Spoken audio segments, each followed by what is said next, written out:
ونستغفره ونعوذ بالله من شرور أنفسنا من يهد الله فلا مضل له ومن يضلله فلا هادي له وأشهد أن لا إله إلا الله وحده لا شريك له وأشهد أن سيدنا ونبينا ومولانا محمدا عبده ورسوله أما بعد فأعوذ بالله من الشيطان الرجيم بسم الله الرحمن الرحيم يا أيها الذين آمنوا كتب عليكم الصيام كما كتب على الذين من قبلكم لعلكم تتقون وقال رسول الله صلى الله عليه وسلم الصيام جنة ما لم يخرقها وخلقها الكذب والغيبة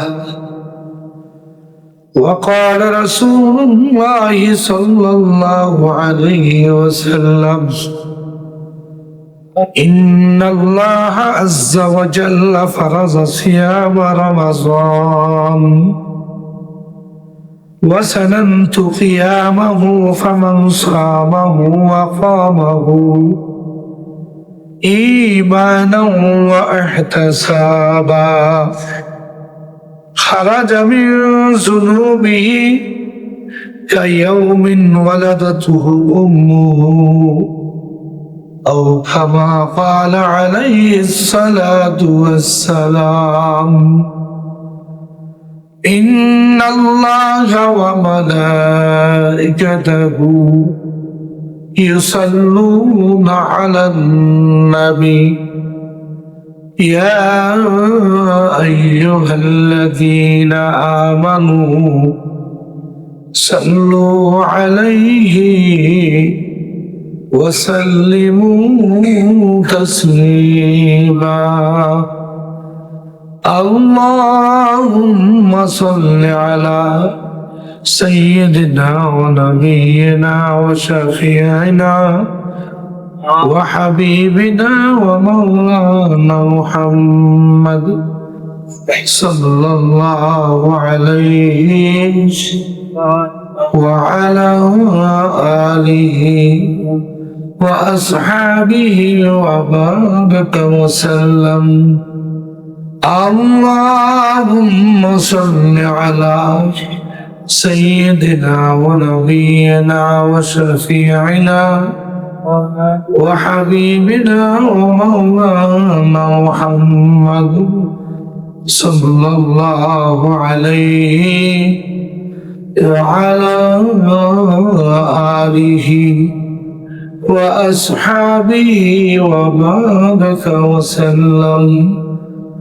بلغ العلا بكماله كشف الدجى بجماله سنة جميع فرسانه صلوا عليه وآله بلغ العلا بكماله كشف الدجى بجماله حسنت جميع خصاله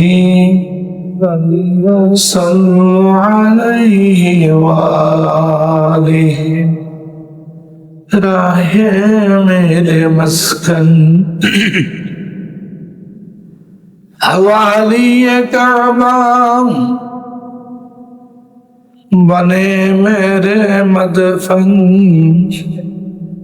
दियार मदीना बलगल उला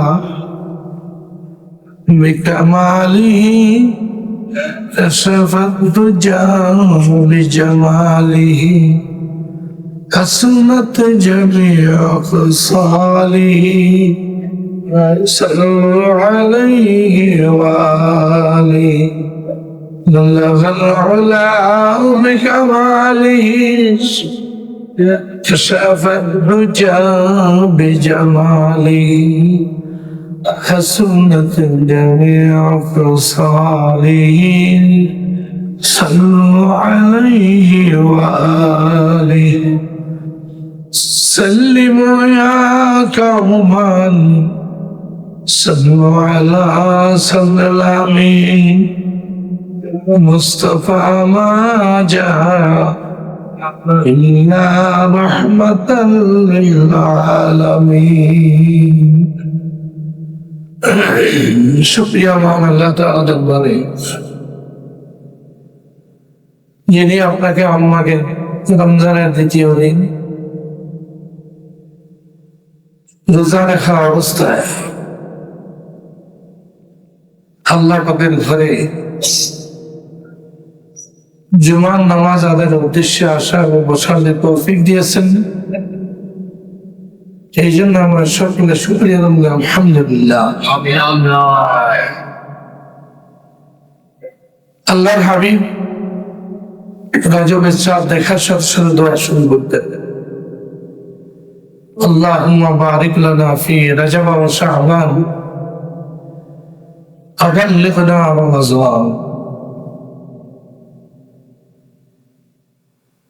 আল্লাহ আপনি রজব এবং শাবান মাসে বরকত করে দেন আমাদের। আমরা রজব এবং শাবান দুইটি মাস অতিক্রম করেছি। রমজানের দ্বিতীয় দিন জুমার নামাজ আদায় করার উদ্দেশ্যে আসতে পারছি এবং বসতে পারছি। এই জন্য সকলের জবান করে শুকরিয়া জানাই আলহামদুলিল্লাহ। আল্লাহ পাক বলেন, তোমরা আমার নেয়ামতের শুকরিয়া আদায় করবে, আমি মনিব তোমাদেরকে নেয়ামত বাড়াইয়া দিব। লাইন শাকারতুম লাযীদান্নাকুম ওয়া লাইন কাফারতুম ইন্না আযাবী লাশাদীদ। যদি তোমরা আমার নেয়ামতের শুকরিয়া আদায় করো, আমি তোমাদেরকে আমার নেয়ামত বাড়াইয়া দিব। আমরা মনে মনে আল্লাহ পাকের কাছে দোয়া করতে থাকি, আল্লাহ রমজান মাস যখন আমাদেরকে হায়াত দিয়েছ, কমপক্ষে রমজান শেষ হওয়া পর্যন্ত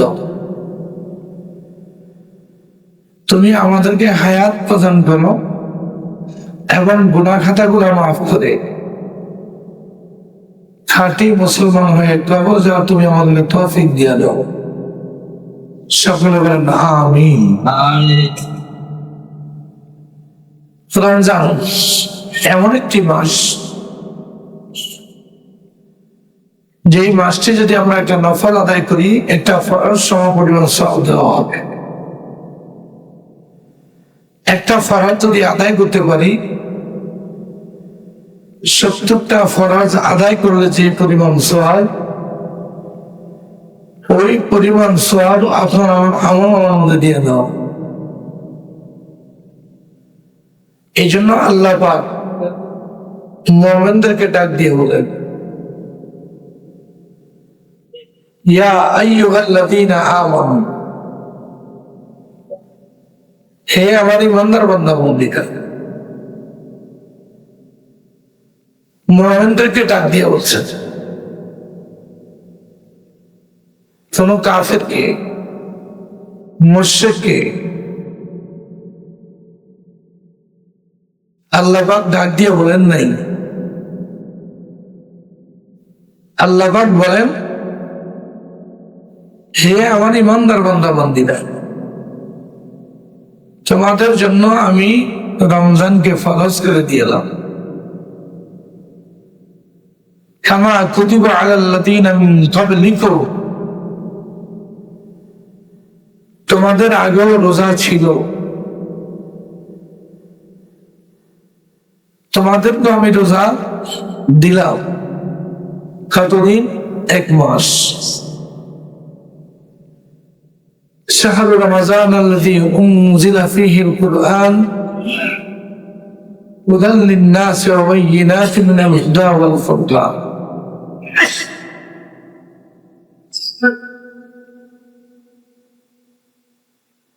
তো রমজান মাস আমাদের উপরে আল্লাহ পাক ফরজ করেছেন।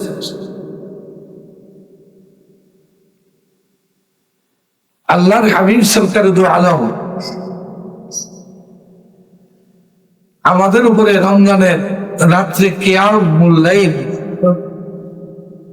ওয়া শানানতু লাকুম কিয়ামাহু,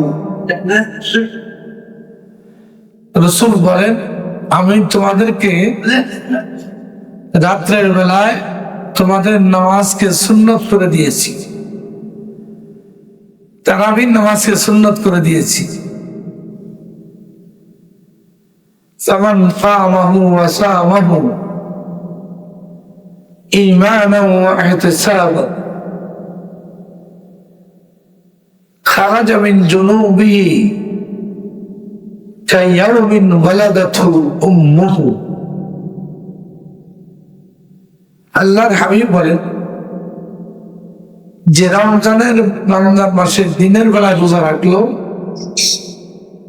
রাত্রের বেলা দাঁড়িয়ে দাঁড়িয়ে 20 টাকা তারাবি করলো, 20 টাকা, সবাই বলেন 8 টাকা কোনো তারাবি না, তাহলে হলো তাহাজ্জুদ, মনে রাখবেন।